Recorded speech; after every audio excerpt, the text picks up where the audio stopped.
Assalamualaikum warahmatullahi wabarakatuh. Apa kabarnya Bapak Ibu di mana saja Bapak Ibu berada? Semoga Bapak Ibu semua selalu dalam keadaan sehat walafiat. Nah, Bapak Ibu berjumpa kembali pada channel YouTube Desti Hidayat, dan untuk informasi yang akan saya sampaikan pada kesempatan kali ini yaitu tentang selamat ini daftar kado buat PNS dan P3K di tahun 2025.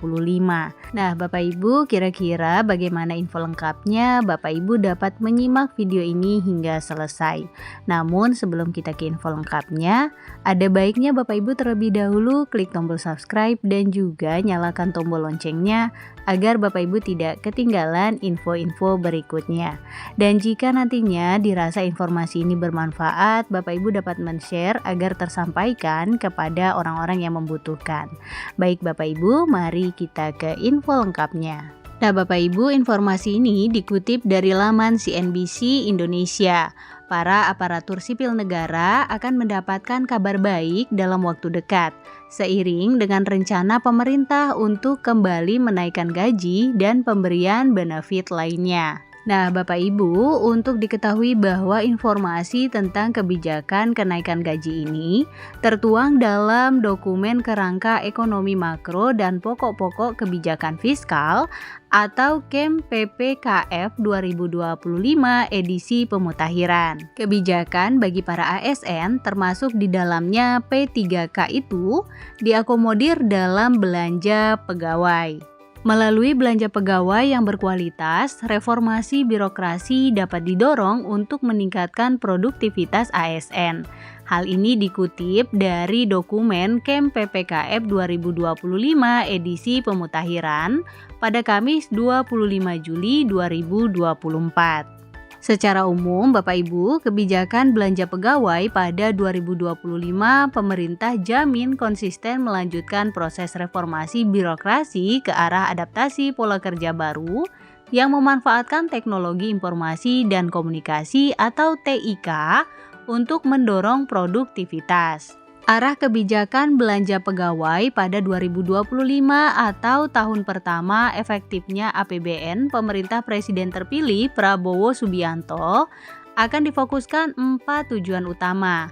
Tujuan yang pertama ialah meningkatkan efektivitas dan efisiensi birokrasi sebagai kunci keberhasilan reformasi fiskal melalui penguatan implementasi manajemen ASN, digitalisasi birokrasi dan layanan publik, serta adaptasi flexible working arrangement. Selanjutnya tujuan kedua yaitu meningkatkan kualitas belanja pegawai dengan tetap menjaga konsumsi aparatur negara, antara lain melalui pemberian THR dan gaji atau pensiun ke-13 dan penyesuaian gaji ASN.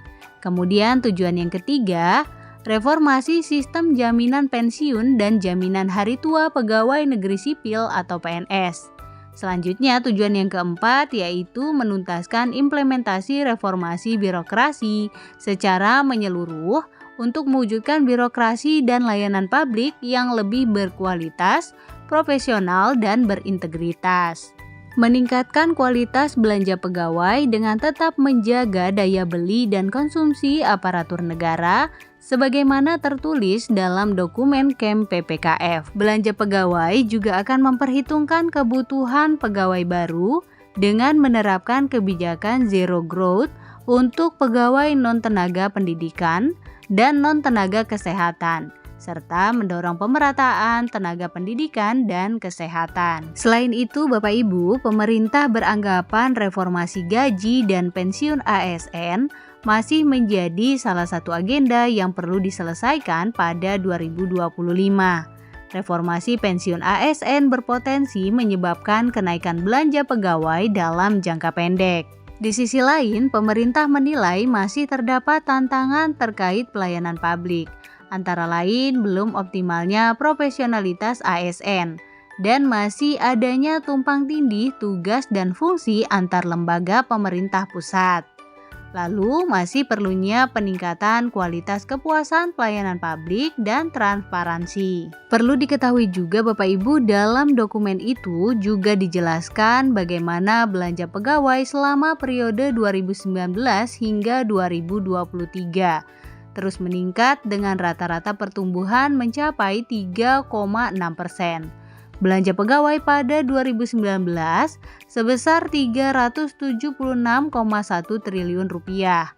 Pada 2020 menjadi 380,6 triliun rupiah. Pada 2021 menjadi 387,7 triliun. Selanjutnya di tahun 2022 meningkat menjadi 402,6 triliun. Dan pada tahun 2023 meningkat kembali menjadi 412,7 triliun rupiah. Kemudian untuk tahun anggaran 2024, alokasi belanja pegawai kembali naik menjadi 484,4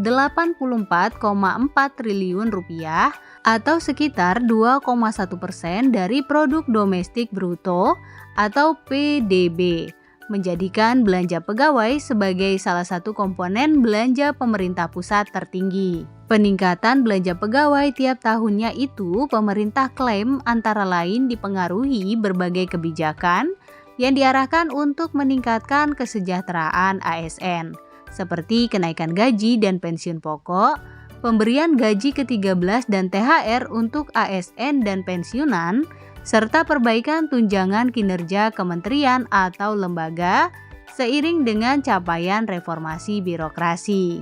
Komponen belanja pegawai yang terbesar adalah gaji dan tunjangan, sedangkan komponen belanja yang tumbuh paling tinggi adalah belanja honorarium, lembur, dan tunjangan khusus. Hal ini dikutip dari dokumen KEM PPKF. Nah, Bapak Ibu, itu dia tadi informasi yang dapat saya sampaikan. Semoga informasi ini menambah kebahagiaan bagi para ASN dan untuk kenaikan gaji di tahun 2025 segera terrealisasi. Baik Bapak Ibu, demikian informasi kali ini. Semoga menambah wawasan juga bermanfaat bagi Bapak Ibu semua.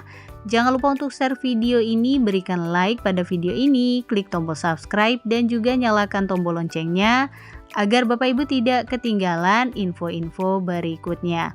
Baik Bapak Ibu, terima kasih. Assalamualaikum warahmatullahi wabarakatuh.